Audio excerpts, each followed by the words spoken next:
Hello everyone, welcome to the latest episode of The Good, The Bad, The Score. I'm Colin. And I'm Andrew. And today we're going to be talking about the 2008 Marvel Studios film, The Incredible Hulk. So The Incredible Hulk acts as a semi-sequel to the Ang Lee Hulk from 2003. Is the second movie in the Marvel Cinematic Universe starring Edward Norton as Bruce Banner. Bruce Banner is in isolation with multiple months without an accident of turning into the Hulk. The army is trying to find Bruce and trying to stop him and trying to make sure he's not a threat. In the meantime, he's trying and solve how he can cure his radiation poisoning and trying to not turn into the Hulk anymore. Very basic plot analysis. You have Tim Roth as the villain of the movie. He is the one that's trying to get the powers of the Hulk. Retrospect of the stories of the Hulk before the Mark Ruffalo ones we have with the main MCU nowadays. It has references to the Lou Ferrigno Hulk, the Hulk from 2003, telling a similar story, Bruce Banner trying to cure his Hulk radiation. So, Andrew, I'm going to have you start it off. What did you find good about The Incredible Hulk? Well, here's what I found good about it. It's been a long time since I've watched The Incredible Hulk. I've probably only watched it twice from start to finish, so this might have been my second or third time watching this from start to finish. But here's what I liked about the movie. I actually enjoyed Edward Norton in this movie. I thought he was good. I liked his portrayal as Bruce Banner. He was good. I really liked him. I had no problems with him playing the Hulk, and I thought he did a fine job. I thought it was interesting the beginning, how we see him trying to control his anger and his patience, how to control that Hulk disease inside of him. And I like how it's just kind of covering that. Him learning how to meditate. He's got like the heart rate pulse on his wrists. You know, really trying to keep himself in check where his heart rate's at, so it doesn't get up to 200, he turns freaking green. Those parts of the movie was interesting, and I liked how this movie began. This movie kind of reminds me of The Fugitive a little bit, because it's pretty much like a guy running away from the government, and he's hiding from a million places, and everywhere he hides, the government's just still there going after him.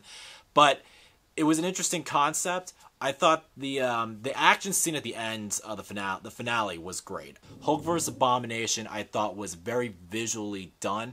It was really cool seeing the Hulk going after a villain that was pretty much his size. So I thought that was a cool take on that. Liv Tyler, in the beginning of this movie, I was kind of concerned about. I didn't think she was really that good at first, but then towards the end, I thought she got a lot better. And I can honestly say I did like the chemistry with these two, with Bruce Banner and Liv Tyler's character. I thought the two had a good chemistry on screen. I liked the whole dynamic they had going there. So that's pretty much my good about The Incredible Hulk. Colin?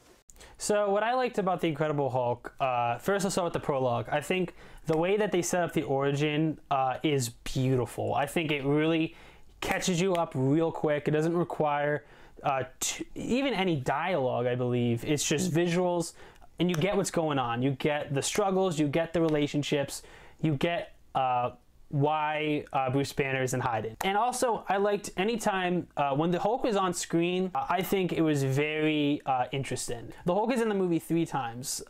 One is in silhouette, one is in an open field, and the last one is a big monster showdown. And I think each one of them brings a energy to the film that it needs anytime the Hulk is on screen.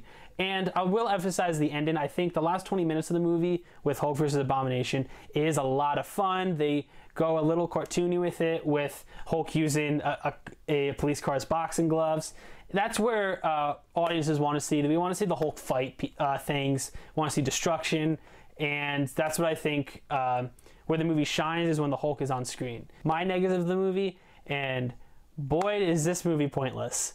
There is no reason to watch this movie anymore with the state of the MCU we are in right now. There is no comparison that this is an inferior movie that is stripping from the canon. There is nothing, aside from Thunderbolt Ross, there is nothing about this movie that connects to the rest of the MCU. So just on that alone, I think there's no point in watching this movie today. But let's judge it just on a film at this point. This movie sucks. Edward Norton, I thought was really good at the time. Now he seems very just kind of sleepwalking a little. Like, I know he's playing the quiet Bruce Banner, but I just think that's very not really interesting. I really didn't connect with him. I just always saw him as Edward Norton. I remember back in the day I liked him as Bruce Banner, but sadly I have to go back. Mark Ruffalo is the better Bruce Banner. Now, Liv Tyler. I hated Liv Tyler. She was terrible in this movie. I hated their chemistry together. I hated her performance. I think Betty Ross, whether it's the writing or Liv Tyler, which I don't even think Liv Tyler is that good of an actress, so I think it's both. I hate anytime Betty Ross does anything, I hated it. She's useless in this movie. I thought Tim Roth is the villain. He is such a generic villain who just wants the power of the Hulk. Lame. And this movie is slow. It's slow, boring, and just not what fans want. And the thing is that with seeing how this movie is a spiritual sequel to the Ang Lee Hulk, one thing that it always forgot was we want to see the Hulk. We want to see the Hulk in action.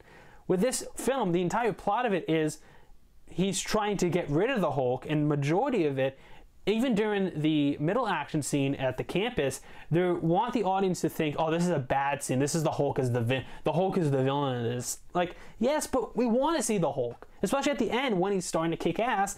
He's great. It's fun. This movie is not fun aside from the last 20 minutes. I thought the humor was very cringeworthy. I did not like the humor at all. There are so many cringeworthy lines. I honestly am surprised that how little I like this movie after a while. Again, I haven't seen this movie in a while because I've never really had the urge to go back and see it. And now that I have, I confirm that like this movie was just Marvel's missing ground to try and find their fit in. Especially how this has, it's just not, one thing that Marvel's known for is having fun. Comparing to the Iron Man, which came out just a month before this movie, it's night and day. This movie, like, Iron Man had a lot of fun. It had so much energy to it. This one doesn't.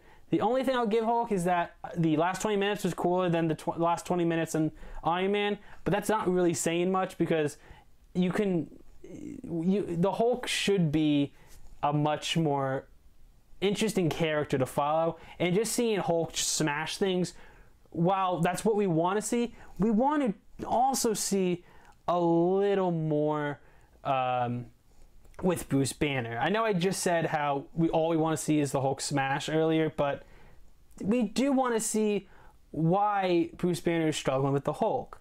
That's my rant, Andrew. Please continue with what was bad about The Incredible Hulk. All right. Well, here's the thing. I don't think The Incredible Hulk is a terrible movie.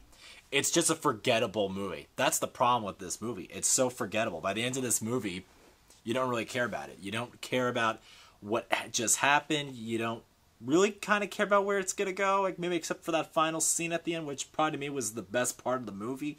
But this movie really just, you don't care about it. The biggest problem I do have when I'm watching this movie is the visual effects on Hulk. I mean, just looking at that now, it's terrible to look at. The Hulk, the way the Hulk looks, he looks like a Frankenstein to me. He looks like a Frankenstein. It looks bad. I mean, the fight at the end is good, but when you look at it now, it looks like a video game. It literally looks like you're watching a video game on PS4. That's literally how that fight scene looks. Yeah, the visual effects, I'm surprised, was not good. And compared to Iron Man that year, way better visual effects in my opinion. It just did not look good, and thank God the visual effects on that character has far beyond growth from that. It looks so much better now. And it needed more depth with these characters. We see that, like, General Ross hates the Hulk. There's no, there was no explanation about it. We kind of we get the hint that he hates, that he has a lot of problems with him, but they needed more detail of that relationship and that dynamic. And that's the thing. Edward Norton, listen, I liked Edward Norton. I thought he was good. I mean, people can argue that who do you think was better, Mark Ruffalo or Edward Norton? I mean, clearly Mark Ruffalo has played the Hulk more, and I think it is his role now, you could say. But I did like what I saw with Edward Norton. But that's the biggest problem with this movie, is that you really don't care for a lot of things that happen. It's really not that fun of a movie. Particularly, like, this is probably, to me, the most serious Marvel movie. And when it does try to be funny, like you said, Colin, it's cringeworthy almost. Like there's this one part of the movie where Liv Tyler's character and Bruce Banner are in New York City, and they take this taxi cab driver, and all of a sudden this taxi cab driver is driving 1,000,000 miles. It just felt forced, this scene. Like, it was supposed to be funny, but it just felt forced. Because it was like, all right, this is serious. All right, we got to make this funny now. Let's laugh, laugh, laugh, laugh. Show the Hulk's got humor. Like, it just was it didn't need to be put in there, but there really wasn't a lot of Hulk in this movie, too, because that's what we love about the Hulk. The Hulk smashes and does things. When he shows up, it's great. It's visually great, but there is nothing that adds to it. We don't see him doing enough more, and that's really the biggest problem. That's the problems with this movie. It's definitely my least favorite Marvel movie. I appreciate what this movie does in its own way. I mean, I do appreciate for it, but you're never gonna watch this movie, and it's so weird to me. This movie acts like, I feel like Marvel pretends that this movie doesn't exist. If you feel that, because I don't feel like they just try to, I feel like they're trying to hide it away. Like, this movie never existed. There was no Edward Norton playing the Hulk. It was always Mark Ruffalo playing the Hulk. So, all said and done, it's not a bad movie. It's just a forgettable movie. That's the problem. And that's one of the things I do find with some of these Marvel movies, as we talk later on, that they're kind of forgettable, in my opinion. Still good, but it's just forgettable. But, yeah, that's my bad about the Incredible Hulk. Every MCU movie has at least one, if the worst MCU movies, they have at least one element that you go, well, this was good. This was really good. It's like, yeah, you'll enjoy this. This doesn't have anything of it.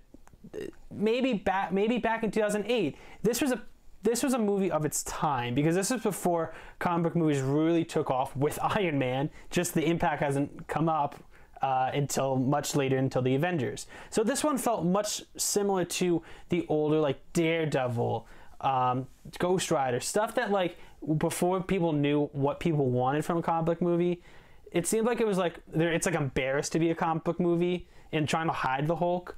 But honestly, the worst thing a film could be is forgettable. And Incredible Hulk, I can barely remember anything about it. And realistically, if it wasn't part of the Marvel Universe, I would never have watched it again. I think the problem with this movie is that they seemed like they didn't know what they wanted this movie to actually be. It sort of felt like they were just trying to figure it out and trying to feel this character out and feeling like this whole universe and Bruce Banner himself and what this character should be.